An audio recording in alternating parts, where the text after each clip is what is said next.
नमस्कार साथियों, स्वागत है फिर से अपना YouTube channel vision online classes में। हम आशा करते हैं कि आपकी तैयारी ही बिहार डीएलएड की मस्त और ज़बरदस्त तरीके से चल रही होगी। आज का ये हिंदी का प्रैक्टिस सेट 13 होगा। इसके पहले हम 12 प्रैक्टिस सेट करा चुके हैं, जो चैनल के प्लेलिस्ट में होगा। बिहार डीएलएड के नाम से प्लेलिस्ट होगा, वहाँ से जाकर आप वीडियो को देख सकते हैं। काफ़ी मस्त इंपॉर्टेंट प्रैक्टिस सेट कराए हैं। डेली हम 7:30 बजे रात को हिंदी का प्रैक्टिस सेट करा रहे हैं और डेली शाम 5 बजे हम एक सामाजिक विज्ञान का प्रैक्टिस सेट चला रहे हैं, जो एग्जाम में आने की ज़्यादा संभावना है। वही प्रश्न करा रहे हैं जो एग्जाम में पूछा जाएगा। पढ़े वहीं जो पूछा जाए। तो चलिए, अगर आप भी चाहते हैं कि आपका भी सपना हो एक सरकारी कॉलेज बिहार डीएलएड में हो, तो इस चैनल से जरूर जुड़ जाइए, जरूर सब्सक्राइब कर लीजिए। डेली हम प्रैक्टिस सेट चला रहे हैं हिंदी का और सामाजिक विज्ञान यानी सोशल साइंस का। तो चलिए आगे बढ़ते हैं क्वेश्चन की तरफ। पहला नंबर क्वेश्चन कह रहा है, दिए गए शब्द का विलोम शब्द चुनना है।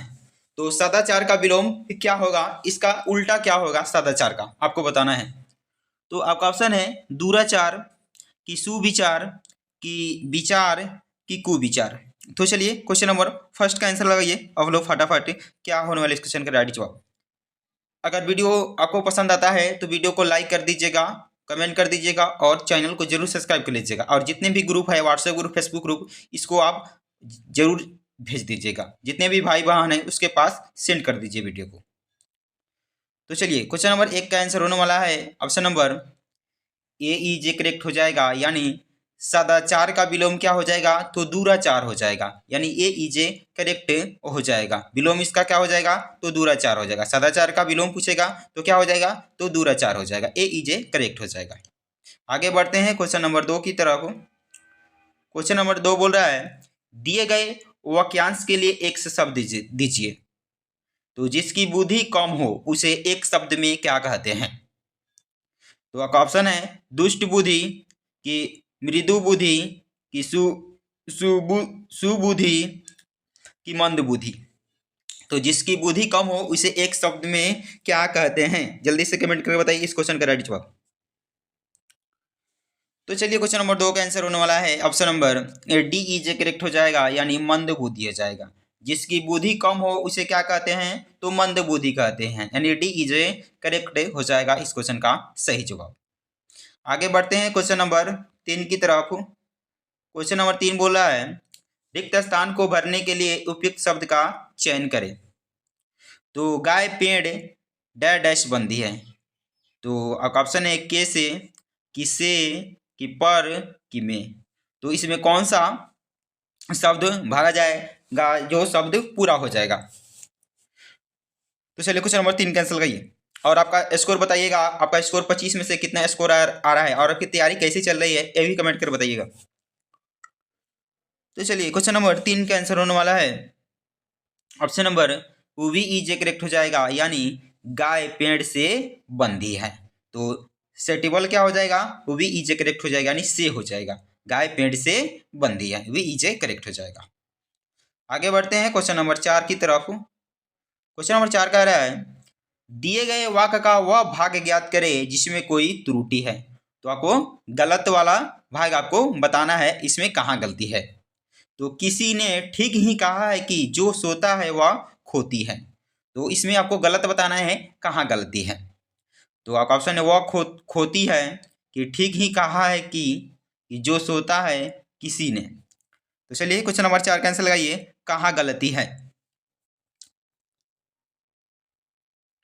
तो चलिए क्वेश्चन नंबर 4 का आंसर होने वाला है ऑप्शन नंबर ए ई जे करेक्ट हो जाएगा। वह खोती है, ये क्या है, एक गलत है। यानी इसी भाग में क्या है, तो त्रुटि है। वह सही अगर पूछ देगा था क्या हो जाए, वह खोता है। वह क्या होता है, खोता है। अगर ऐसा रहता तो सही हो जाता, लेकिन वह खोती है, ये क्या है, यहाँ गलत है। वह खोता है वह यह सही हो जाएगा। वह खोती है इसी भाग में त्रुटि है, बाकी सब क्या है, तो सही है। ये सब क्या है, सही है, लेकिन ये क्या है, गलत है। वहाँ खोता रहता तो सही हो जाता, वह खोती है इसी में त्रुटि है। चलिए आगे बढ़ते हैं क्वेश्चन नंबर 5 की तरफ। क्वेश्चन नंबर 5 का रहा है, निम्नलिखित में से उस विकल्प का चयन करें जो मक्खन लगाना मुहावरे का अर्थ व्यक्त करता है। तो मक्खन लगाना मुहावरे का सही अर्थ क्या हो जाएगा? तो क्वेश्चन है मक्खन लगाकर खाना, कि बेकार बैठना, कि चापलूसी करना, कि कंजूसी करना। कंजूसी करना। तो चलिए क्वेश्चन नंबर 5 कैंसिल लगाइए। पढ़े वहीं जो एग्जाम में पूछा जाए। हम वही पढ़ा रहे हैं जो एग्जाम में आने की 100% गारंटी है। इससे बाहर कोई क्वेश्चन नहीं आएगा। बस आप जितने भी हम प्रैक्टिस सेट करा रहे हैं उस प्रैक्टिस सेट को जरूर रिवीजन कर लीजिएगा और जरूर डेली 7:30 बजे रात को आप देखना ना भूलिएगा। तो चलिए क्वेश्चन नंबर 5 का आंसर होने वाला है ऑप्शन नंबर सी इजे करेक्ट हो जाएगा, यानी चापलूसी करना।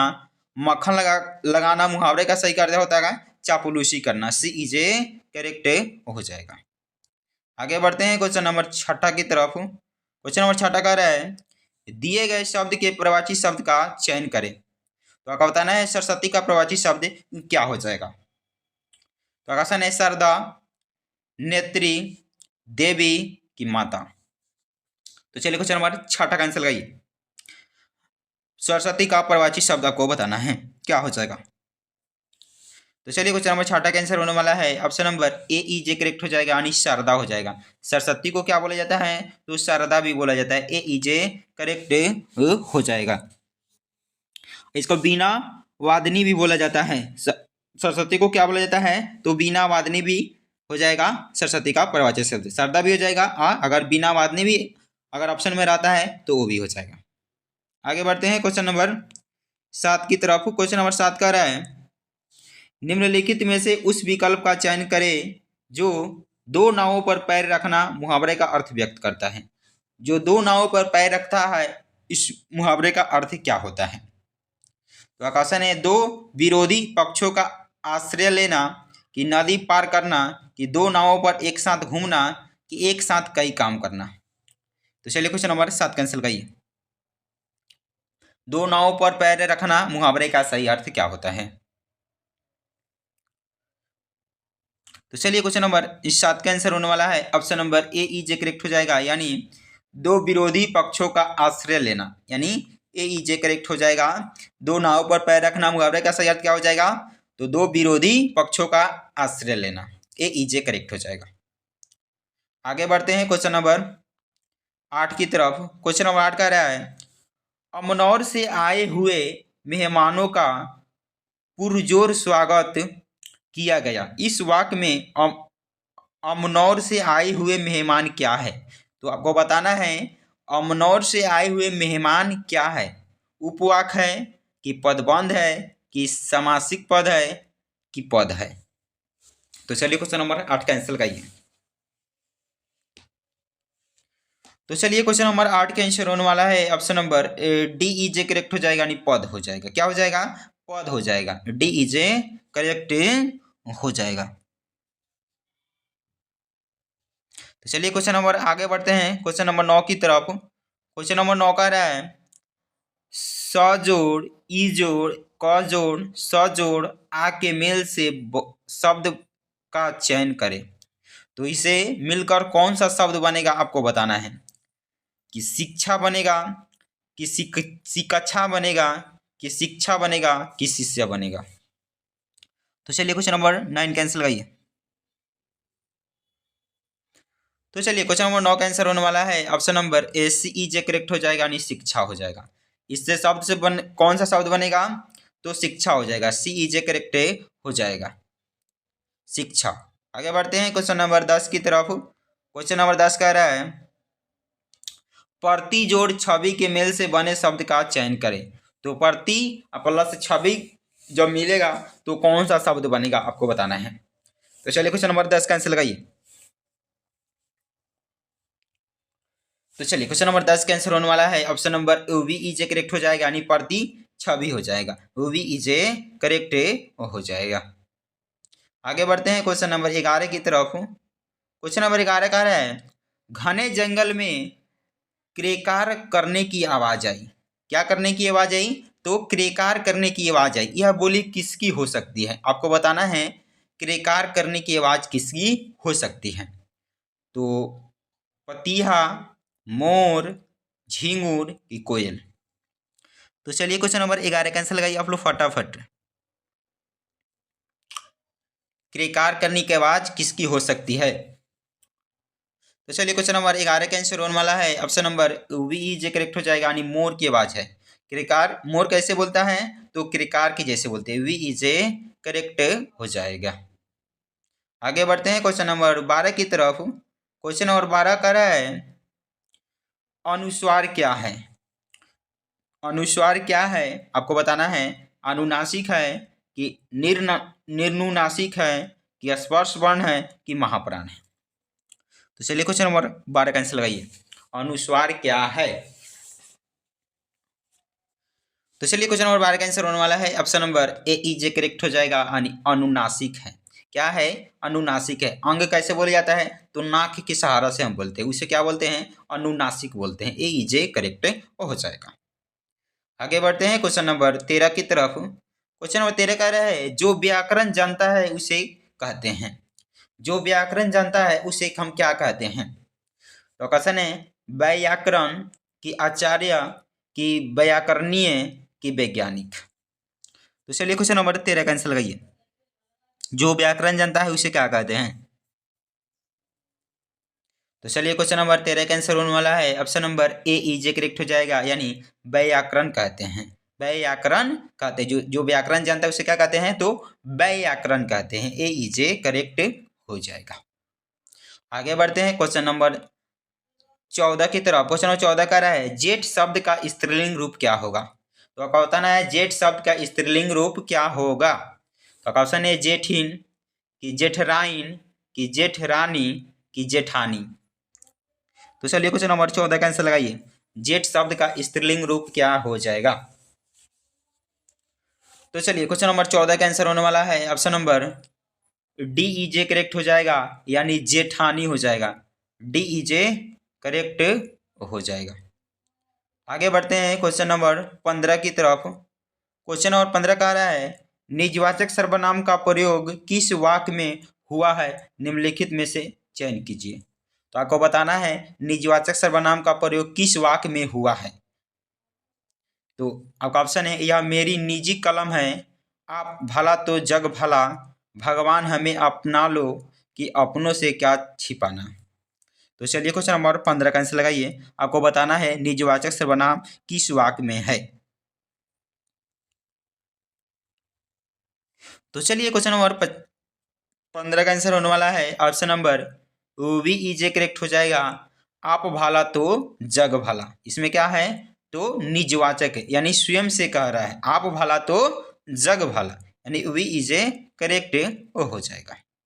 आगे बढ़ते हैं क्वेश्चन नंबर 16 की तरफ। क्वेश्चन नंबर 16 कह रहा है आज मानवता हमसे दूर होती जा रही है।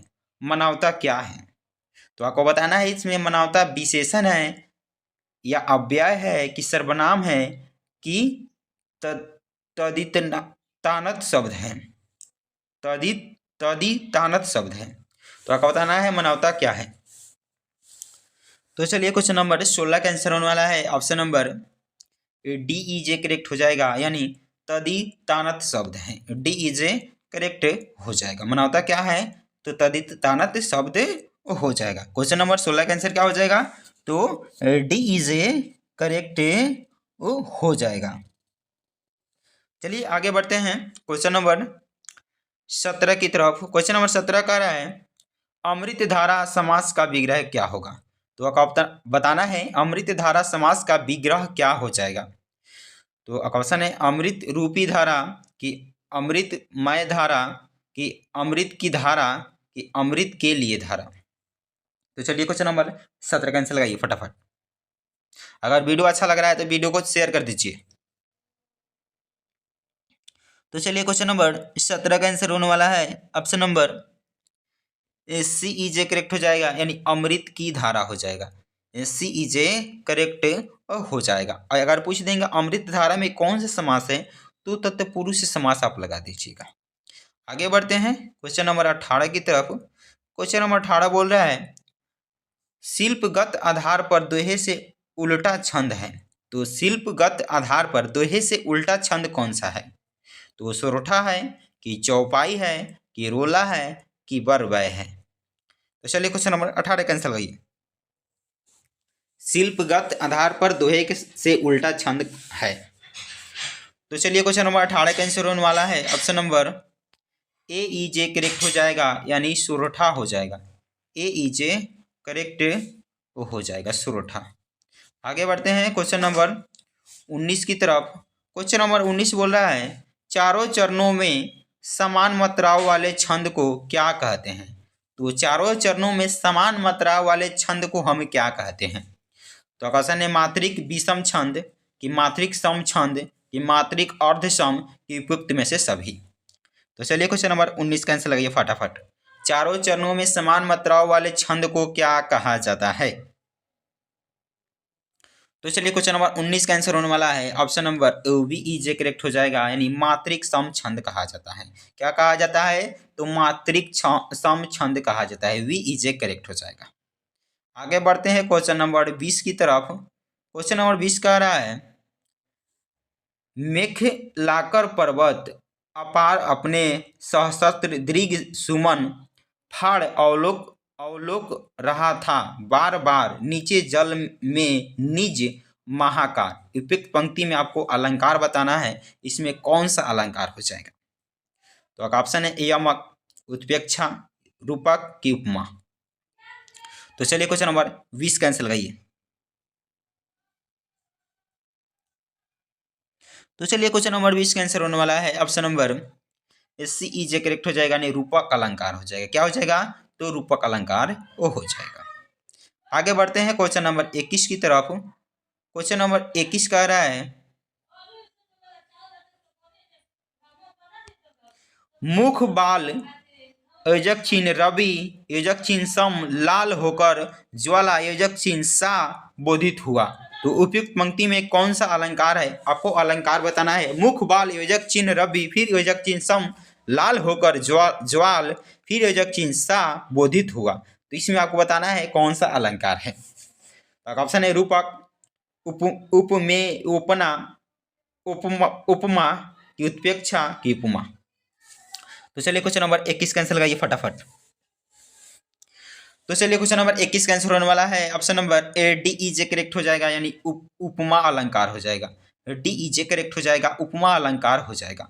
जहां भी आप देखिएगा सासी होगा वहां आंख मूंदकर आप क्या लगा दीजिएगा, उपमा अलंकार लगा दीजिएगा। जहां जिस भी शब्द में सासी लग जाए वहां आपको उपमा अलंकार लगा देना है, यानी डी ई जे करेक्ट हो जाएगा इस क्वेश्चन का राइट जवाब। ओजक चिन्ह के साथ साथ क्या होना चाहिए, सासी होना चाहिए। आगे बढ़ते हैं क्वेश्चन नंबर 22 की तरफ। क्वेश्चन नंबर 22 कह रहा है श्री गुरु चरण सरोज रज निज मन मुकुर सुधार वरनो रघुवर विमल जस जो दायक फल चार। आपको बताना है इसमें कौन सा छंद है, इस पंक्ति में कौन सा छंद होगा। श्री गुरु चरण सरोज रज निज मन मुकुर सुधार वरनो रघुवर विमल जस जो दायक फल चार। इसमें आपको बताना है किस प्रकार का छंद है। तो क्वेश्चन है चौपाई, दोहा, सवैया, कवित। तो चलिए क्वेश्चन नंबर 22 कैंसिल लगाइए फटाफट। तो चलिए क्वेश्चन नंबर 22 कैंसिल होने वाला है option number V E J correct हो जाएगा, यानी दोहा हो जाएगा। वी ई जे करेक्ट हो जाएगा, दोहा हो जाएगा इसमें। आगे बढ़ते हैं क्वेश्चन नंबर 23 की तरफ। क्वेश्चन नंबर 23 कह रहा है पर सहमा यह रूप देख होता है विस्मय आर्य लोग क्या एक समय थे ऐसे निर्भय क्या हम सब जो आज बने हैं निर्मल कमी कामी। उपयुक्त पंक्ति में आपको छंद बताना है किस प्रकार का छंद है। तो क्वेश्चन है घनाश्री, रोला, दोहा की छप्या। तो चलिए क्वेश्चन नंबर 23 का आंसर लगाइए फटाफट। तो चलिए क्वेश्चन नंबर 23 का आंसर होने वाला है option number V E J correct हो जाएगा, यानी रोला हो जाएगा। वी ई जे करेक्ट हो जाएगा। आगे बढ़ते हैं क्वेश्चन नंबर 24 की तरफ। क्वेश्चन नंबर 24 कह रहा है गागर में सागर भरने का कार्य किस कवि ने किया है। तो गागर में सागर भरने का कार्य किस कवि ने किया है, आपको बताना है। रसखान ने, कि बिहारी ने, कि घनानंद ने, कि सूरदास ने। मस्ट VBI क्वेश्चन है, VBI लगा लीजिए आप अभी से भी। गागर में सागर भरने का कार्य किस कवि ने किया है। तो चलिए क्वेश्चन नंबर 24 का आंसर होने वाला है option number B is correct हो जाएगा, बिहारी ने किया है। गागर में सागर बनने का कार्य किस कवि ने किया है? तो बिहारी, वी इज करेक्ट हो जाएगा। आगे बढ़ते हैं क्वेश्चन नंबर 25 की तरफ। क्वेश्चन नंबर 25 बोल रहा है भारत माता के सपूत किसे कहा गया है? ये गद्यांश का क्वेश्चन है। आप गद्यांश अगर मिलेगा, काफ़ी इजी गद्यांश होता है, जो कोई भी बच्चा पढ़कर गद्यांश को उत्तर दे सकता है। ये गद्यांश से क्वेश्चन हम लिए हैं। भारत माता के सपूत किसे कहा गया है? तो हिंदू धर्म के लोगों को, कि इस्लाम धर्म के लोगों को, कि सिख धर्म के लोगों को, कि सभी धर्म के लोगों को। तो चलिए क्वेश्चन नंबर 25 का आंसर लगाइए। भारत माता के सपूत किसे कहा गया है? तो चलिए क्वेश्चन नंबर 25 का आंसर होने वाला है option number A, D is correct हो जाएगा। सभी धर्म को कहा गया है। जब आप गद्यांश पढ़िएगा तो आपको समझ में आ जाएगा सभी धर्म को कहा गया है। डी इज करेक्ट हो जाएगा। चलिए फिर मिलते हैं नेक्स्ट वीडियो में। अगर वीडियो आपको अच्छा लगा हो तो वीडियो को जरूर लाइक शेयर कमेंट कर दीजिएगा और चैनल को जरूर सब्सक्राइब कर लीजिएगा, ऐसे ही डेली वीडियो देखने के लिए 7:30 बजे रात को। जय हिंद दोस्तों, फिर मिलते हैं नेक्स्ट वीडियो में।